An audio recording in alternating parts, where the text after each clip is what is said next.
Welcome to a Foxy Tech Tips tutorial on adjusting the vibration settings on Xiaomi watches. If you find this video helpful, please consider subscribing to my channel and liking the video. Swipe up from the watch's home screen to get to the control panel, then tap on the settings cog.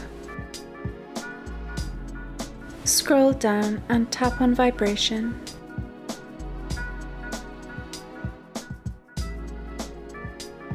Here you can switch between standard and enhanced.